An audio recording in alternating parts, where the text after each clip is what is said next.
کبھی آپ نے اس بات پر غور کیا کہ نبی پاک نے فرمایا کہ روحیں عالم ارواح میں ایک دوسرے کے ساتھ انس رکھتی تھی، ایک دوسرے کے ساتھ محبت رکھتی تھی، الفت رکھتی تھی، پہچان رکھتی تھی، لیکن وجہ کیا ہے؟ ایسا کیوں تھا؟ روحیں وہاں پر ایک دوسرے کے ساتھ پہچان کیوں رکھتی تھی؟ دوسری جانب نبی پاک صلی اللہ علیہ وسلم نے فرمایا کہ روحیں وہاں پر ایک دوسرے کے ساتھ اختلاف رکھتی تھی۔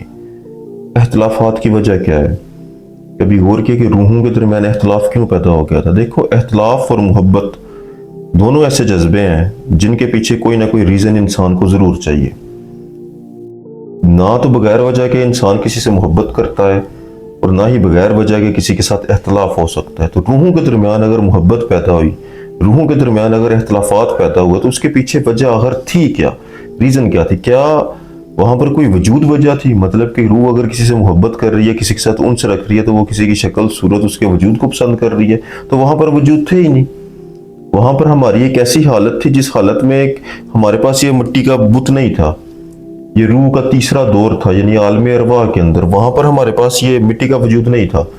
تو یہ تو بات ہی نہیں پیدا ہو سکتی کہ وجود کی وجہ سے محبت کی گئی، کوئی عمل ایسا کیا گیا، کوئی کام ایسا کیا گیا جس کو دیکھ کے روح نے بولا کہ یہ بندہ بہت اچھا ہے، یہ بندہ بہت برا ہے۔ روح نے فیصلہ وجود کے بنیاد پر تو کیا ہی نہیں، کیونکہ وجود وہاں پر تھا ہی نہیں۔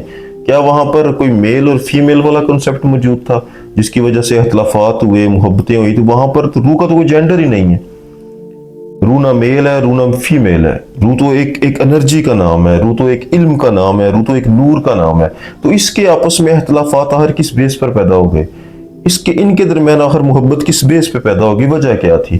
اسی چیز کو سمجھنے کی ہم کوشش کریں گے، کیونکہ اسی چیز کے فیصلے کے، اس روح کے فیصلے کے اثرات ہماری زندگی میں آ رہے ہیں۔ نبی پاک نے فرمایا کہ وہاں پر جن کے ساتھ انس تھا، یہاں پر اسی سے محبت ہوگی، وہاں پر جو غیر تھا، یہاں پر اس کے ساتھ اختلافات ہوں گے، نفرت ہوگی۔ تو اس چیز کا ڈائریکٹلی جو اثرات ہیں وہ ہماری اس زندگی میں پڑتے ہیں۔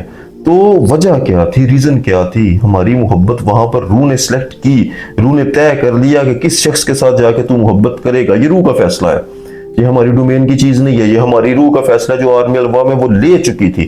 جس روح کو اس نے پسند کیا، جس کے ساتھ اس نے پہچان بنائی، اس دنیا میں آ کے ہم اسی سے محبت کر سکتے ہیں۔ دوسرے بندے کے ساتھ ہم نفرت کریں گے، اختلاف رکھیں گے، ہم اس کے ساتھ دلی وابستگی نہیں کر سکیں۔ در حقیقت محبت کا فیصلہ عالم ارواح کے اندر ہماری روح نے لیا، لیکن محبت کی بنیاد کیا تھی؟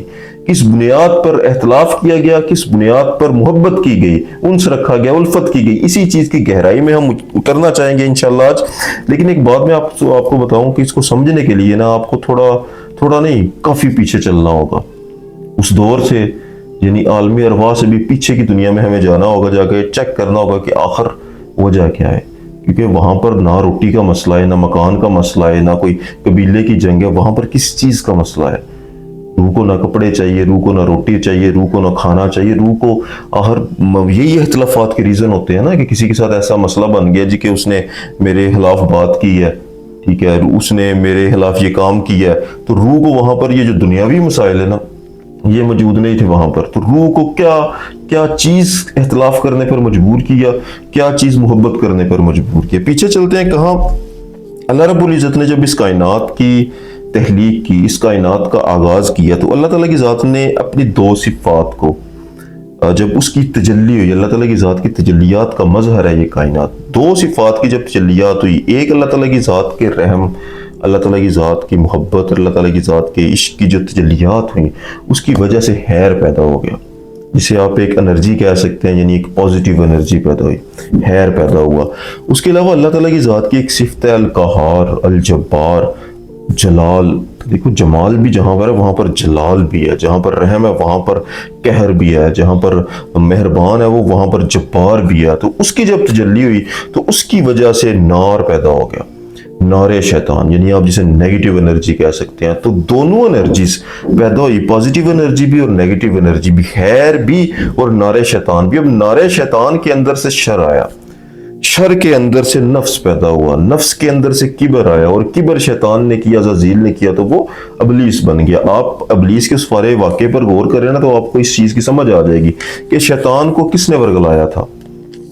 हमें कहते हैं ना कि शैतान हमें वर्गला देता है, तो शैतान को, अज़ाज़ील को किसने वर्गलाया था? अज़ाज़ील को वर्गलाया था उसके किबर ने। ये किबर कहाँ से आया था? किबर आया था उसके नफ्स के अंदर से। ये नफ्स क्या था? नफ्स उसका शरारती था, यानी उसके अंदर शरंगेजी थी। शरंगेजी क्यों थी? क्योंकि उस पर अल्लाह ताला की ज़ात के कहर की तजल्ली थी, अल्लाह ताला की ज़ात का अजाब और अल्लाह ताला की ज़ात का जबर टूटा था, जिसकी वजह से अज़ाज़ील जो है पल में जो वो शैतान हो गया, तो अल्लाह ताला की ज़ात ने लानत का तोक उसे पहनाया और निकाल दिया, क्योंकि उसने सारी की सारी जो नेगेटिव एनर्जी थी ना, उसको अपनी ज़ात के अंदर जगह दी, नफ्स को जगह दी, किबर को जगह दी, नफाक को जगह दी, शर को जगह दी, और अल्लाह ताला की ज़ात के यहाँ उसने एक बगावत की, अल्लाह ताला की ज़ात के सामने इनकार किया, तो अल्लाह ताला की ज़ात ने लानत का तोक देकर निकाल दिया।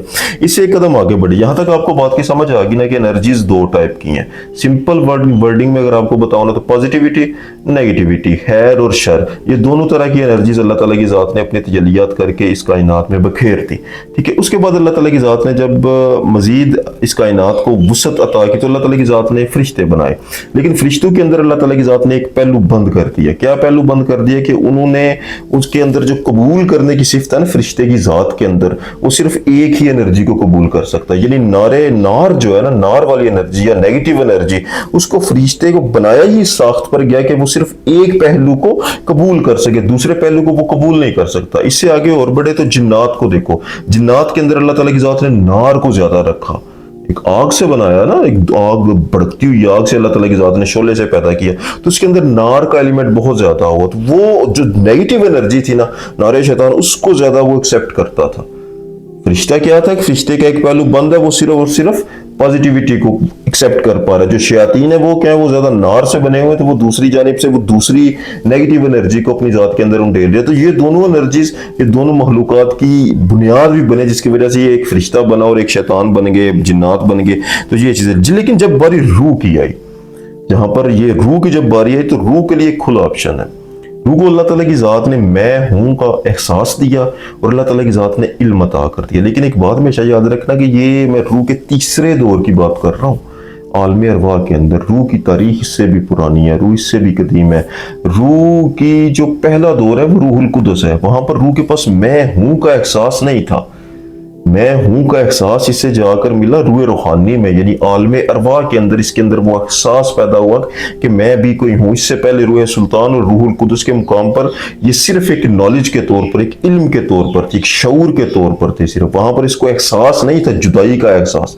ये अल्लाह ताला की ज़ात के वहदत के दरिया के अंदर हमेशा जम रहती थी। लेकिन हमारा आज का वो टॉपिक नहीं है, इसलिए इस गहराई में मैं नहीं जाऊंगा। हम तीसरे दौर से शुरू करेंगे, यानी अरवाह के अंदर, जहां पर इसके पास एहसास था, मैं हूं का एहसास था, इल्म था और खुला ऑप्शन था। यानी फरिश्ता तो कबूल करने की सिफ्त नहीं रखता था कि नेगेटिव एनर्जी को कबूल कर ले, ठीक है। जिन्नात ज्यादा पॉजिटिव एनर्जी को कबूल करने की शयातीन सिफ्त नहीं रखते, लेकिन रूह के अंदर ये दोनों क्वालिटीज मौजूद थी कि वो जिस जिस पहलू को चाहे अपनी जात के अंदर उंडेल ले।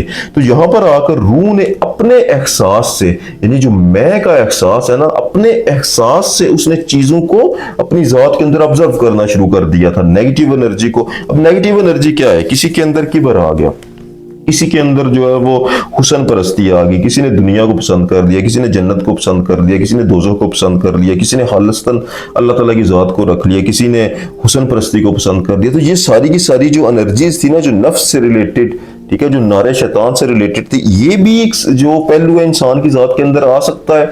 इंसान चाहे तो फरिश्ते से भी अल्लाह हो सकता है, इंसान चाहे तो शयातीन से भी बदतर हो सकता है। तो ये दोनों चीजें रूह ने वहां पर एक्सेप्ट की थी, जिसकी बुनियाद पर शनाख्त बनी थी। यहां पर रूह को शनाख्त मिली थी, उस शनाख्त की वजह से रूहों के दरमियान इख्तलाफात पैदा हो गए। जो रूहें सिमिलर थी, यानी एक ही एनर्जी, एक ही पैटर्न पर सेट थी, जिनने नफाक को, किबर को, हुसन परस्ती को, दोज़ख को, नफ्स को पसंद ना किया, तो वो एक ग्रोह बन गया।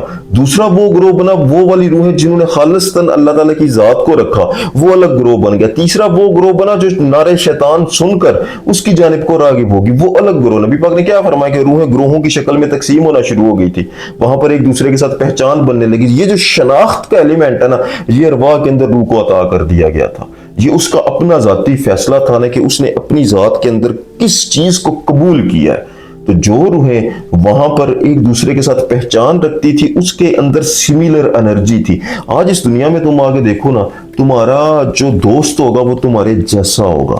क्यों? क्योंकि उसके अंदर रूह भी तुम जैसी है। तुम्हारी जो मोहब्बत होगी वो तुम्हारी रूह का फैसला होगा, क्योंकि तुम्हारी रूह वैसी है तो वैसे ही इंसान से वो मोहब्बत भी करेगी। तो ये बेसिक रीजन बनी थी मोहब्बत की कि वो कबूल करने की जो सिफ्त थी ना, वो रूह को अता हुई और उसको एक शनाख्त मिल गई। आज के लिए इतने, जज़ाकल्लाह खैर।